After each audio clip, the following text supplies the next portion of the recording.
Mga kapatid, sa misang ito, hilingin natin sa Diyos ang biyaya ng paghilom ng ating katawan at kaluluwa.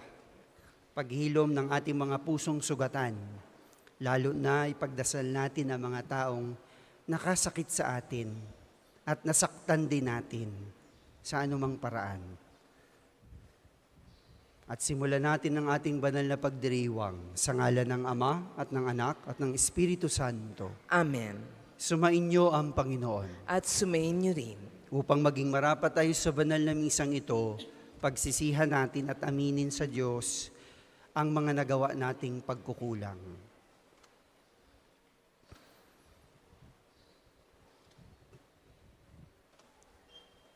At buong kababaang loob, inaamin ko Sa makapangyarihang Diyos at sa inyo, mga kapatid, na lubha akong nagkasala sa isip, sa salita at sa gawa, at sa aking pagkukulang. Kaya isinasamo ko sa mahal na Birheng Maria, sa lahat ng mga anghel at mga banal, at sa inyo, mga kapatid, na ako'y panalangin sa Panginoong ating Diyos. Kaawaan tayo ng makapangyarihang Diyos, patawarin tayo sa ating mga kasalanan, at patnubayan tayo sa buhay na walang hanggan. Amen.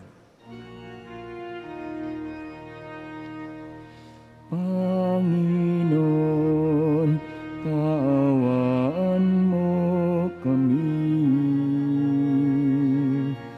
Panginoon, kaawaan mo kami.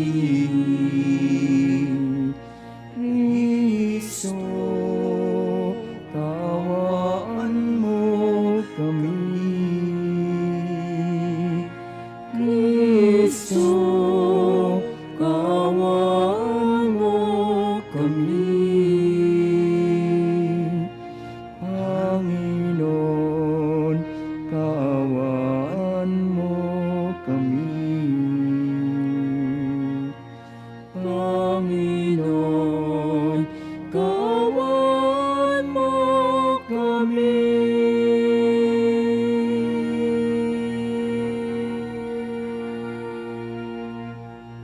Manalangin tayo.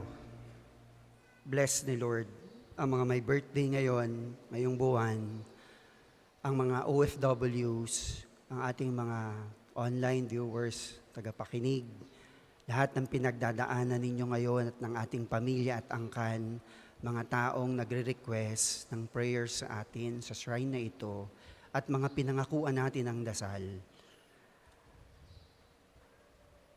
At sa lahat ng mga kaluluwa. Ama naming makapangyarihan, lakas loob ka naming tinatawagan, sa ngalan mo, Ama naming banal.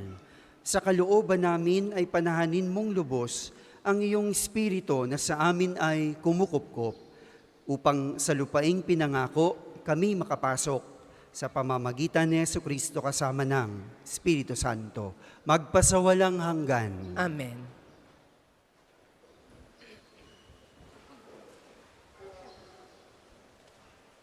Pagbasa mula sa aklat ni Josue. Noong mga araw na iyon, sinabi ng Panginoon kay Josue, "Sa araw na ito ay padadakilain kita sa paningin ng buong Israel. Sa ganito, makikilala nilang ako'y sumasa iyo, tulad ng ginawa ko kay Moises. Sabihin mo sa mga saserdoteng Levita na magdadala ng kaba ng tipan na magtuloy na sila sa ilog Jordan, ngunit hihinto pagtungtong ninyo sa tubig." At tinawag ni Josue ang mga tao, "Hali kayo at pakinggan ninyo ang ipinasasabi ng Panginoon, ang inyong Diyos." At sinabi niya sa mga tao, "Dito ninyo malalaman na sumasa inyong Diyos na buhay. Pagdating ninyo roon, lilipulin niya ang mga Kananeo.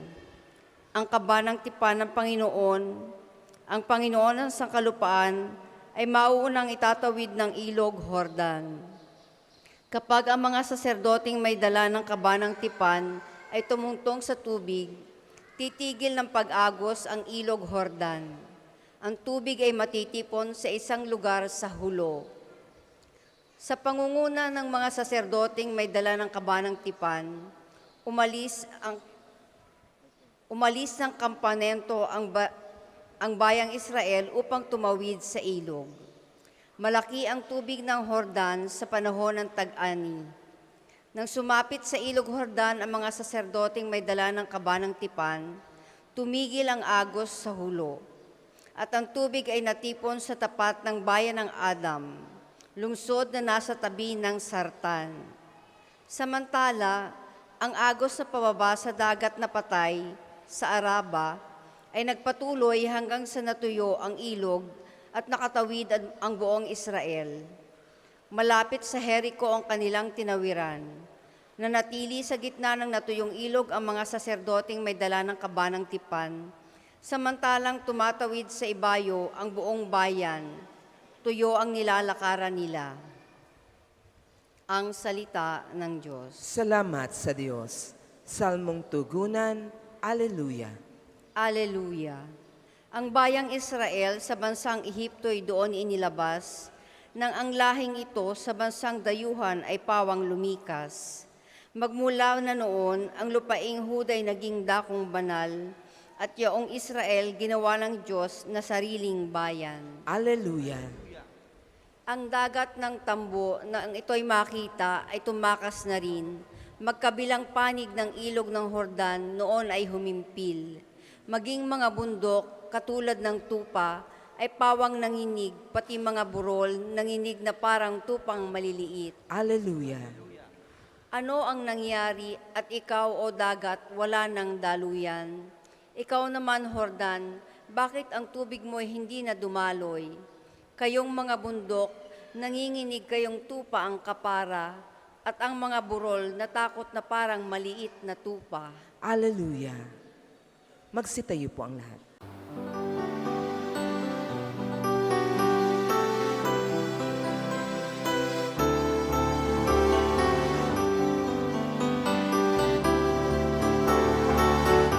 Alleluia, Alleluia, Alleluia, Alleluia, Alleluia, Alleluia, Alleluia. Alleluia, Alleluia, Alleluia. Alleluia, Alleluia, Alleluia, Alleluia.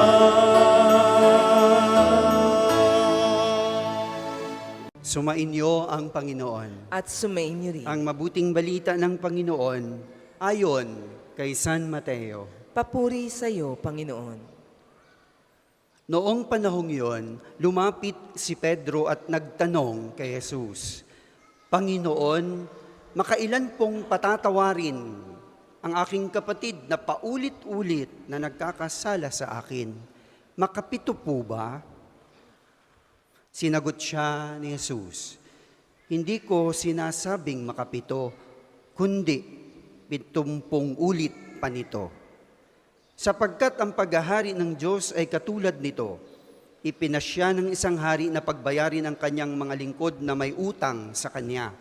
Unang dinala sa kanyang isang may utang na 10 milyong piso. Dahil sa siya'y walang ibayad, inuutos ng hari na ipagbili siya, ang kanyang asawa, mga anak, at lahat ng ari-arian upang makabayad. Nanikluhod ang taong ito sa harapan ng hari at nagmakaawa. Bigyan pa ninyo ako ng panahon at babayaran ko sa inyo ang lahat. Naawa sa kanya ang hari, kaya ipinatawad ang kanyang mga utang at pinayaon na siya. Ngunit pagkaalis niya roon ay nakatagpo siya. Nakatagpo niya ang isa sa kanyang kapwa, lingkod, na may utang na 500 piso sa kanya. Sinunggaban niya ito at sinakal. Sabay wika, magbayad ka ng utang mo. Naglumuhod yun at nagmakaawa sa kanya. Bigyan mo pa ako ng panahon at babayaran kita. Ngunit hindi siya pumayag. Sa halip, pinabilanggo niya ang kanyang kapwa lingkod hanggang sa ito'y makabayad. Nang makita ng kanyang mga kapwa lingkod ang nangyari, sila'y labis na nagdamdam. Pumunta sila sa hari at isinumbong ang nangyari. Kaya't pinatawag siya ng hari. Ikaw, napakasama mo, sabi niya. Pinatawad kita sa utang mo sapagkat nagmakaawa ka sa akin. Nahabag ako sa iyo. Hindi ba dapat ka ring mahabag sa kapwa mo? At sa galit ng hari siya'y pinabilanggo hanggang sa mabayaran niya ang kanyang utang. Kaya hindi nang gagawin sa inyo ng aking Ama sa langit kung hindi ninyo patatawarin ang inyong kapatid. At pagkatapos sabihin ni Jesus ang mga bagay nito, siya'y umalis sa Galilea at nagtungo sa lupain ng Judea sa kabila ng ilog Jordan. Mga anak, ang mabuting balita ng ating Panginoon. Pinupuri ka namin, Panginoong Hesukristo.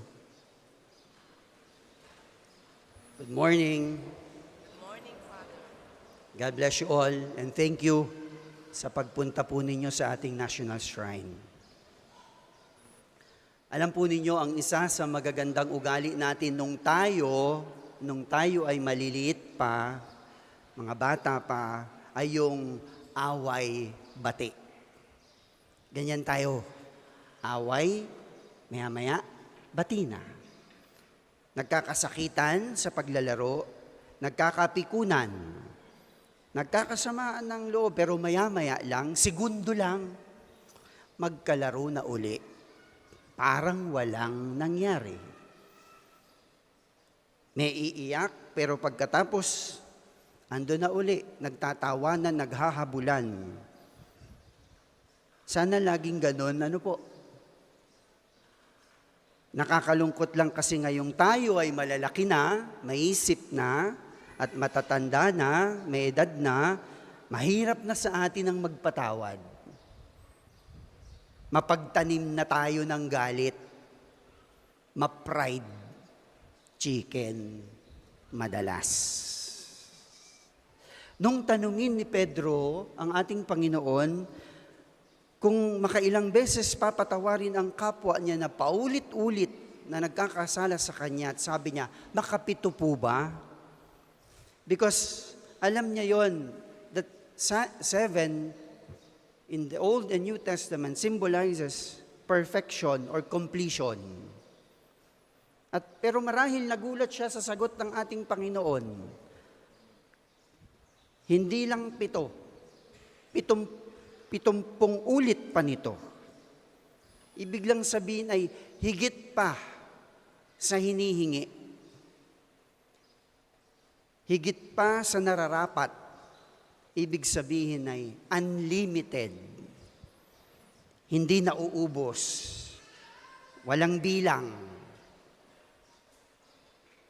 Ganon ang hinihingi sa atin ng Diyos, mga minamahal na kapatid. Bakit? Dahil ang katotohanan ay ang pag-ibig at pagpapatawad sa atin ng Diyos, unlimited din. Walang hangganan ang pagpapatawag ng Diyos sa atin. Kaya yun yung inaasahan niya sa atin, mga anak niya, mga tagasunod niya.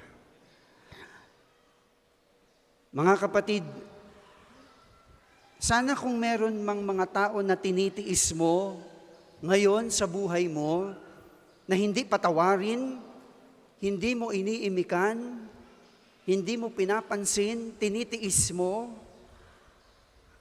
alalahanin sana natin kung gaano tayo paulit-ulit, mabibigat na nagkakasala sa Diyos at sinasaktan siya. Kung mahirap para sa atin ang magpatawad, ano kaya sa Diyos? Pero pinapatawad tayo ng Diyos. Buhay pa tayo ngayon.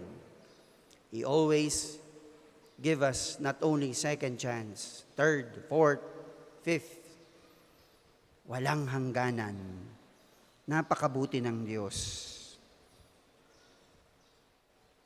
Binibigyan niya tayo ng maraming pagkakataon kahit paulit-ulit tayong magkasala, na makabangon uli. na makabawi uli. Dahil mahal niya tayo. Dahil mahal tayo ng Diyos. Sa banal na Eukaristiyang ito, ipakiusap natin sa Diyos, mga anak, na buksan niyang muli yung ating puso at pagkalooban niya tayo ng malaking biyaya na makapagpatawad at magmahal muli, lalo na sa mga nakasakit sa atin. Kaawaan tayo ng Diyos sa ating mga kasalanan. Patawarin tayo ng mga taong nasaktan natin at nagawa natin ang mali. Most Sacred Heart of Jesus, have mercy on us. Immaculate Heart of Mary, pray for us. Saint Padre Pio, pray for us. Sa mga may panghandog na sobre, pakihulog na lamang po sa buslo.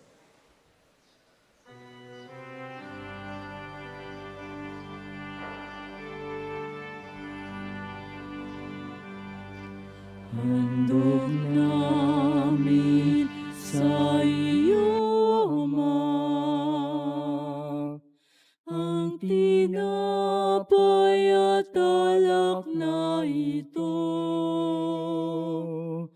Handog ng bayang umasa, sumasamba't nagmamahal sa'yo. Handogin sa iyo, Ama, ang tinapay at alak na ito. Handog ng bayang umasa, sumasamba't nagmamahal sa'yo. Magsitayo po ang lahat. Manalangin tayo upang ang mga alay natin ay kalugdan ng Diyos sa mga makapangyarihan. Tanggapin nawa ng Panginoon itong paghahain sa iyong mga kamay, sa kapurihan niya at karangalan, sa ating kapakinabangan at sa buong sambayanan niyang banal. Ama naming lumika, kalugdan mo ang mga alay ng iyong sambayanan. Ang ipinagmagandang loob mong ibigay sa amin upang mayain, ay siya nawang gumanap ng iyong ginagawa upang kami ay tubusin. Sa pamamagitan ni Jesucristo kasama ng Espiritu Santo, magpasawalang hanggan. Amen. Sumainyo ang Panginoon. At sumayin niyo rin. At itaas sa Diyos ang inyong puso at diwa. Itinaas na namin sa Panginoon. Pasalamatan natin ang Panginoong ating Diyos. Marapat na siya'y pasalamatan. Ama naming makapangyarihan, tunay ngang marapat na ikaw ay aming pasalamatan.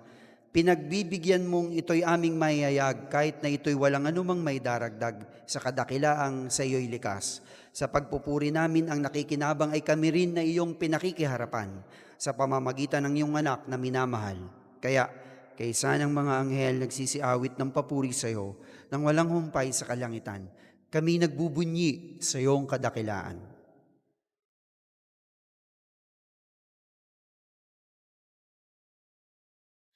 Santo, Santo, Santo, Panginoong Diyos ng mga hukbo, napupuno ang langit at lupa ng kadakilan mo. Hosana, Hosana sa kaitaasan. Pinagpalang na paririto sa ngalan ng Panginoon. Hosana, Hosana sa kaitaasan. Kung hindi makaluluhod ay manatiling nakatayo ng may paggalang. Ama naming banal, kayo ang bukal ng tanang kabanalan, kaya sa pamamagitan ng iyong Espiritu, gawin niyo pong banal ang mga kaloob na ito upang para sa amin ay maging katawan at dugo ng aming Panginoong Jesucristo. Bago niya pinagtiisan kusang loob na maging handog, hinawakan niya ang tinapay, pinasalamatan kaniya, Pinaghati-hati niya iyon, iniabot sa kanyang mga alagad at sinabi, "Tanggapin ninyong lahat ito at kanin, ito ang aking katawan na ihahandog para sa inyo."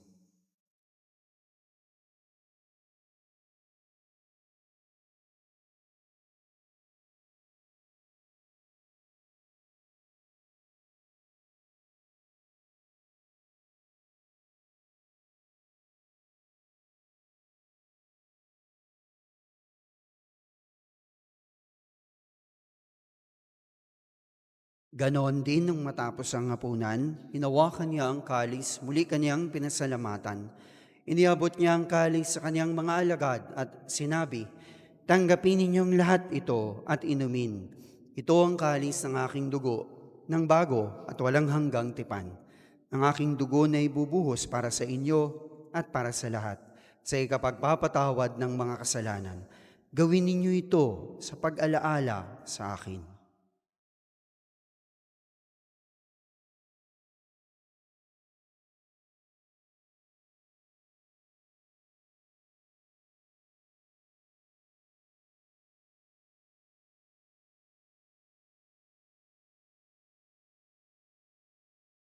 Ang misteryo ng pananampalataya.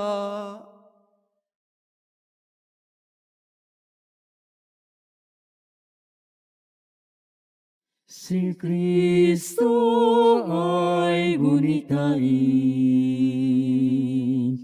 sarili ay inihain,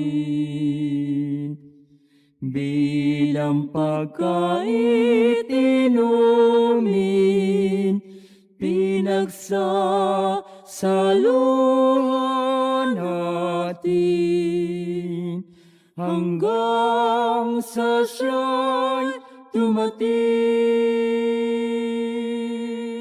Ama, ginagawa namin ngayon ang pag-alaala sa pagkamatay at muling pagkabuhay ng iyong anak. Kaya't iniaalay namin sa iyo ang tinapay na nagbibigay buhay, ang kalis na nagkakaloob ng kaligtasan. Kami nagpapasalamat dahil kami iyong minarapat na tumayo sa harap mo para maglingkod sa iyo. Sinasamo namin kaming magsalo-salo sa katawan at dugo ni Kristo ay mabuklod sa pagkakaisa sa pamamagitan ng Espiritu Santo. Ama, lingapin mo ang iyong simbahan na laganap sa buong daigdig.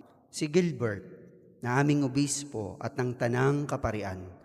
Alalahanin mo rin ang mga kapatid naming naimlay na may pag-asang sila'y muling mabubuhay, gayon din lahat ng pumanaw. Kaawaan mo sila, patuloyin sa iyong kaliwanagan.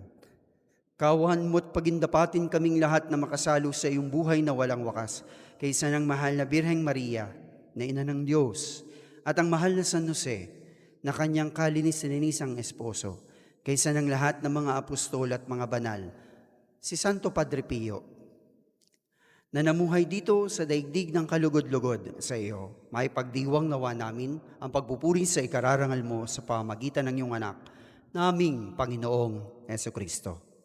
Sa pamamagitan niya, kasama niya at sa Kanya, ang lahat ng parangal at papuri ay sa iyo, Diyos amang makapangyarihan, kasama ng Espiritu Santo, magpasawalang hanggan.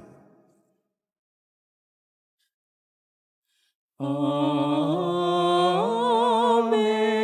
amen, amen,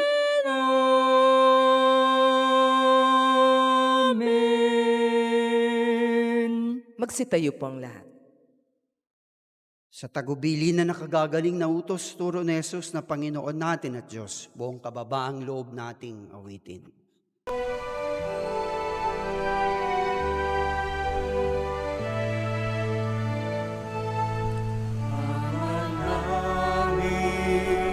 Sumasalangit ka, sambahin ang ngalan mo. Mapasa amin ang kaharian mo,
Inihiling namin kami iadya sa lahat ng masama pagkalooban ng kapayapaan araw-araw.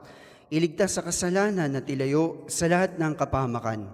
Samantalang aming pinananabikan ang dakilang araw ng pagpapahayag ng tagapagligtas naming si Jesucristo. Sapagkat iyo ang kaharian at ang kapangyarihan at ang kapurihan magpakailanman. Amen. Panginoong Jesucristo, sabi mo sa iyong mga apostol, kapayapaan iniiwan ko sa inyo. Ang aking kapayapaan binibigay ko sa inyo. Tungayan mo po ang aming pananampalataya, wag ang aming pagkakasala. Pagkalooban mo kami ng kapayapaan at pagkakaisa ayon sa iyong kalooban, kasama ng Espiritu Santo magpasawalang hanggan. Amen. Ang kapayapaan ng ating mahal na Panginoon ay laging sumainyo. At sumayin niyo rin. Ngitian niyo yung katabi niyo at sabihin niyo, sorry sa lahat ng mga kasalanan ko sa iyo. Magbigayan tayo ng kapayapaan sa isa't isa.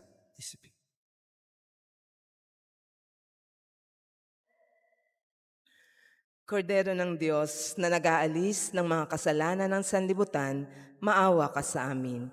Kordero ng Diyos na nag-aalis ng mga kasalanan ng sanlibutan, maawa ka sa amin. Kordero ng Diyos na nag-aalis ng mga kasalanan ng sanlibutan, ipagkaloob mo sa amin ang kapayapaan. Kung hindi makaluluhod ay manatiling nakatayo ng may paggalang.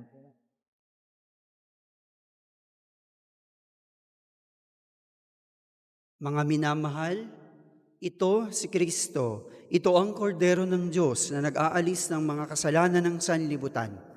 At mapalad tayo na muling tatanggap sa kanyang banal na piging. Panginoon, hindi ako karapat-dapat na magpatuloy sa iyo, ngunit sa isang salita mo lamang ay gagaling na ako.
Manalangin tayo.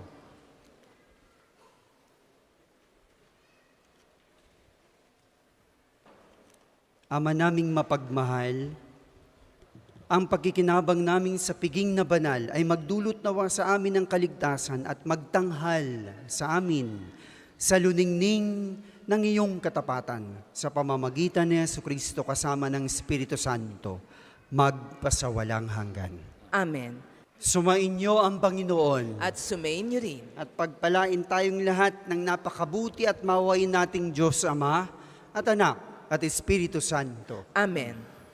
Ang banal na misa'y naihandog na. Humayon na tayo at dalhin ang awa at dakilang pag-ibig ng Diyos sa ating kapwa. Salamat sa Diyos.